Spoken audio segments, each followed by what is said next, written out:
Hello दोस्तों, welcome back to Falcon Academy. तो मैं आज आपको कराने जा रहा हूँ रेलवे के लिए अपकमिंग एग्ज़ाम में जो हमारे 3 एग्ज़ाम आने वाले हैं, 3-4 एग्ज़ाम रेलवे के आने वाले हैं, उसके लिए जीके के क्वेश्चन। तो हम स्टार्ट करते हैं। अपना पहला क्वेश्चन, भारत का प्रथम साम्राज्य निर्माता कौन सा वंश था? भारत में सबसे पहले साम्राज्य किसने आए थे? मौर्य वंश आए थे। मौर्य वंश संपूर्ण भारत को राजनीतिक दृष्टि से एकता के सूत्र में पिरोया हुआ था, याद रखना। और ये कहाँ तक फैला हुआ था? विशाल साम्राज्य ऑक्सस नदी की घाटी से कावेरी नदी तक फैला हुआ था। कावेरी नदी को दक्षिण की गंगा कहते हैं। दक्षिण की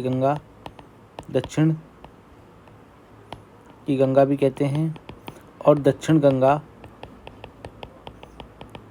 गोदावरी नदी को कहते हैं। गोदावरी नदी के किनारे नासिक देश बसा हुआ है, नासिक शहर बसा हुआ है, सॉरी। और नासिक के किनारे ही हमारा कुंभ का मेला लगता है। कुंभ का मेला आपको पता होगा 4 जगह लगता है: हरिद्वार, नासिक, उज्जैन और इलाहाबाद। इलाहाबाद उत्तर प्रदेश में है, हरिद्वार उत्तराखंड में है, उज्जैन हमारा मध्य प्रदेश और नासिक महाराष्ट्र में है। तो यहाँ से हमारे इतने क्वेश्चन बन सकते हैं। आगे शुरू करते हैं। अगला सवाल, निम्नलिखित में से कौन भारत नहीं आया था? इनमें से कौन भारत नहीं आया था? Manganese, Columbus, Vasco D gamma, Farhan. तो कोलंबस हमारा भारत नहीं आया था क्योंकि कोलंबस अमेरिका चला गया था, क्योंकि वो वेस्ट इंडीज जिसे कह रहे थे आप, वेस्ट इंडीज चला गया था। मैग्नीज तो रहा था, मौर्य वंश में ही रहा था, मौर्य काल के उसमें रहा था। वास्को डी गामा सबसे पहले भारत आया था। वास्को डी गामा का जो जहाज़ था उसका नाम आप कमेंट बॉक्स में बता सकते हो। और फरहान कहाँ से आया था?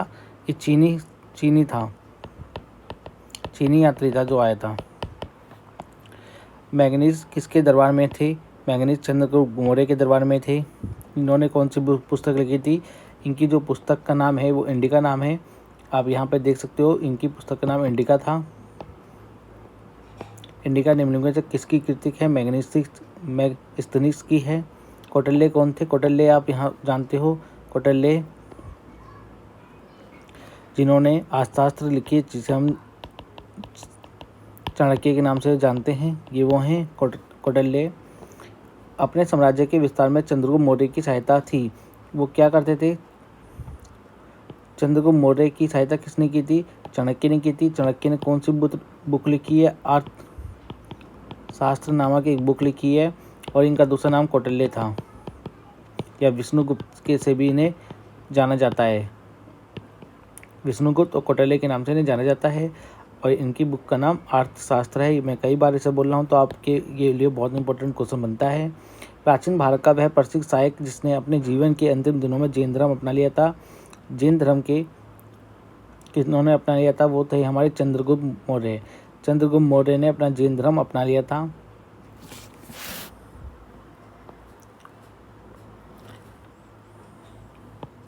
जैन धर्म के संस्थापक का नाम आप कमेंट बॉक्स में बताओगे। चाणक्य किसके प्रधानमंत्री थे? चाणक्य हमारे चंद्रगुप्त मौर्य के प्रधानमंत्री थे। चाणक्य से बहुत क्वेश्चन आ सकते हैं। और चाणक्य, बिंदुसार, यानी कि देखो, चंद्रगुप्त मौर्य के बाद उनके बेटे बिंदुसार आए, बिंदुसार के बाद अशोक आए, और बिंदुसार के प्रधानमंत्री भी चाणक्य थे।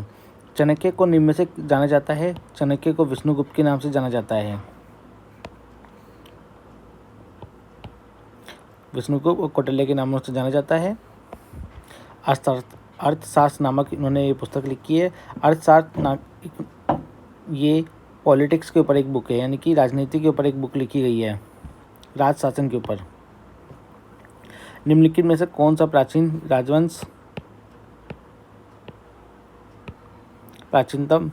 राजवंश है? सबसे पुराना राजवंश कौन सा है इसमें से?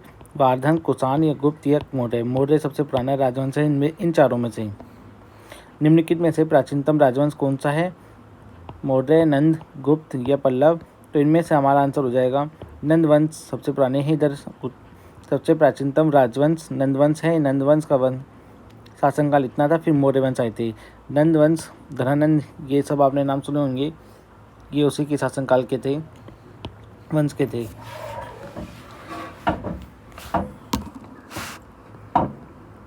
अशोक ने बौद्ध धर्म के प्रचार के लिए विदेशों में किसको भेजा था? इन्होंने अपने संघमित्रा को भेजा था। संघमित्रा को भेजा था। और बौद्ध धर्म इन्होंने किससे ज्ञान प्राप्त करी थी? इन्होंने उपगुप्त इनके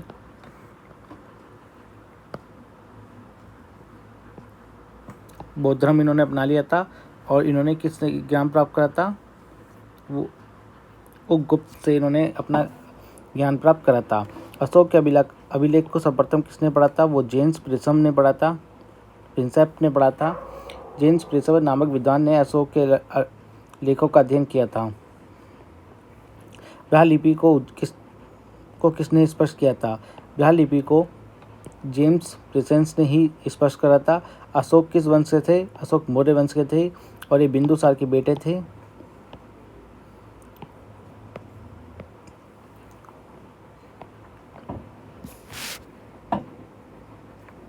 यहाँ पर आप देख सकते हो सम्राट अशोक पर कलिंग युद्ध के प्रभाव को निम्न में से देखा जा सकता है। कहाँ पर? कौन से 13वें शिलालेख? ये 12वें चट्टान आलेख पर देखा जा सकता है। अशोक ने 13वें शिलालेख में कलिंग युद्ध में बहुत ज़्यादा ही जब भिंगा उसका वर्णन करा है। जब कलिंग युद्ध में कई सारा खून खराबा देखा तो उन्होंने युद्ध की नीति को छोड़ दिया था और शांति का प्रस्ताव ही ऐसा कुछ आगे स्टार्ट करा था इन्होंने कलिंग युद्ध। और उसके परिणामों के विषय में विस्तृत जानकारी प्राप्त होती है। कलिंग युद्ध के हृदय विराधक हिंसा और नरसंहार से अशोक के हृदय स्थल को स्पर्श किया है। उसने सदैव के लिए युद्ध नीति का परित्याग करके धर्म विजय की नीति का श्री गणेश किया था। धर्म विजय की, देखो मैंने बताया था धर्म की विजय की उन्होंने आगे स्टार्ट कर दिया था। इसके बाद हमारा क्वेश्चन बनता है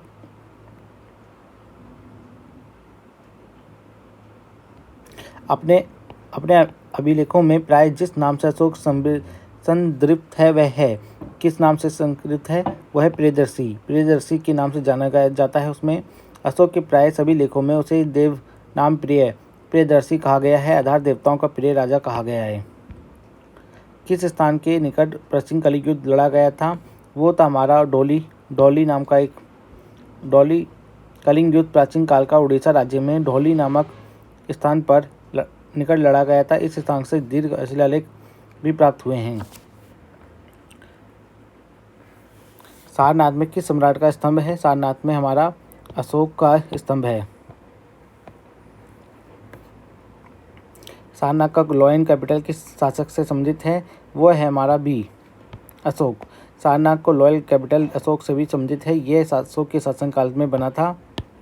अशोक ने अपने शिलालेखों में अपने समकालीन दक्षिण के किस राज्य का उल्लेख नहीं किया है? चोल, पांड्य या कुषाण या केरलपुल। तो इन्होंने कुषाण के आदि राज्यों का वर्णन नहीं कराया इन्होंने। अशोक के दूसरे शिलालेख में सुदूर दक्षिण के चोल, पांड्य, सात्यपुत्र और केरलपुत्र और आदि राज्यों का उल्लेख मिलता है, किंतु कुषाण का उल्लेख नहीं मिलता है। मौर्य साम्राज्य में प्रचलित मुद्रा का नाम क्या था? वो थी हमारी पंड नाम की मुद्रा चलती थी। निम्नलिखित में से कौन मौर्य वंश का नहीं है? अजातशत्रु, चंद्रगुप्त मौर्य, बिंदुसार, अशोक। देखो 3 तो हैं हमारे, अजातशत्रु नहीं है, तो आंसर हो जाएगा हर्यक वंश के वो थे। इससे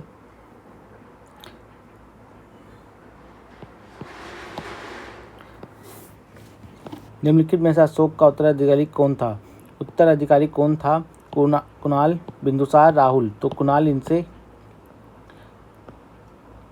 उत्तराधिकारी थे। मौर्य वंश का अंतिम राजा कौन था? मौर्य वंश का अंतिम राजा हमारा बृहदत्त थे। प्रसिद्ध सांची स्तूप किसके समय बना है? ये बना है हमारा अशोक के काल से। सांची स्तंभ का अशोक ने बनवाया था। सांची और सारनाथ के स्तंभों को पर एक 4 सिंह की आकृति मंडित की गई है। पाटलिपुत्र निम्नलिखित में से किन नदियों के संगम पर बसा है? वो है हमारा गंगा और सोन नदी के ऊपर। गंगा और सोन नदी जहाँ मिलती है वहाँ पर पाटलिपुत्र बसाया गया है। पाटलिपुत्र का पुराना नाम क्या है? नया नाम पटना, जिसे हम पटना के नाम से जानते हैं। ये सवाल बहुत इंपॉर्टेंट है। तीसरी बौद्ध संगीति का आयोजन किसने कराया था? वो कराया था अशोक ने। कहाँ पर? पाटलिपुत्र में। पाटलिपुत्र, तक्षशिला व उज्जैन मौर्य साम्राज्य के अंग थे, जबकि रामेश्वर उनकी राज्य सीमा से बाहर था।